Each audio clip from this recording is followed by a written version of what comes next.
Warren bowls one delivery that spins a bit, and everyone remembers that. Forget about the difficulty of batting. He did have the ability to overshadow some of our best performances, Shane Warne. But yeah, it was the ball. And I mean, we'd seen him bowl bigger spinning deliveries and bigger swinging deliveries than that. But it was just a perfect set of combinations. He chose to bowl the right ball, just a leg spinner, and get this first ball bowled in England.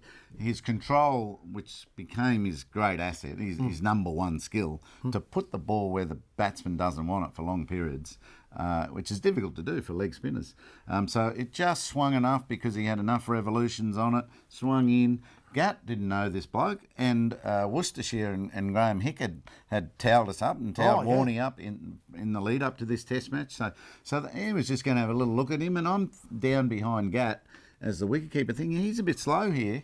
That foot didn't go out far enough, and he didn't get the bat down quickly enough because he was just checking what's happening here, you know. And he just missed it and just clipped the off stump, and you know, it had a real impact when you almost felt their balcony freeze, you know, because they've got to play this bloke for another 15 years. Well, I remember it just being a typical Manchester day. It was sort of overcast, a bit cool. I think Warney had the jumper on. Or definitely long sleeve shirt. And I don't think Warney was absolutely dying to bowl.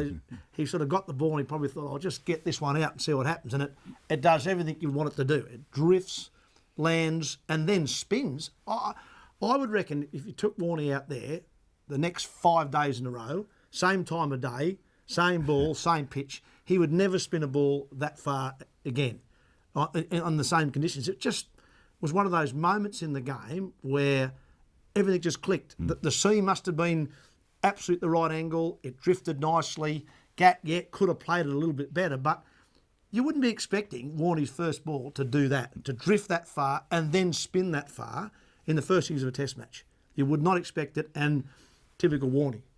That's just summed up Shane Warne. Anyway, back on to us. The hundreds we made. Day one. Day one. Don't worry about day one. It was doing everything day one. Slats and I, how we got through to lunch, I do not. That won us the Test match, not Warney's delivery. He bowls one decent ball and he gets all the raps. What about all those balls that we faced, Heels? Yeah, all right. Your 100 in the second. It was tough out there. Yeah, tough. Well, mine on day 4, we were just looking to set up enough runs so that we'd have enough time to get them out. We had a little bit of time day 4 as well as day 5 to get them out and win outright. I went out there and I think we went... Border Boone went quite quickly on day 4, and that's what got me in there, and got me in there without thinking a whole lot. I was, I'm out there, and I was about, not many, 20 not out, and Steve Waugh said to me, "This is your day." I said, "What do you mean?" He said, "You'll get 100 here." And I said, "We've got to get bowling, we won't have time to do that." Anyway, we just chugged away through our partnership, and he got me there. And then I said to him at drinks break, probably the middle of the day, I said, "How do I approach this?" I was on about 90. And he said, "Well, bugger if I know, I've stuffed 10 of these up myself." So he gave me nothing.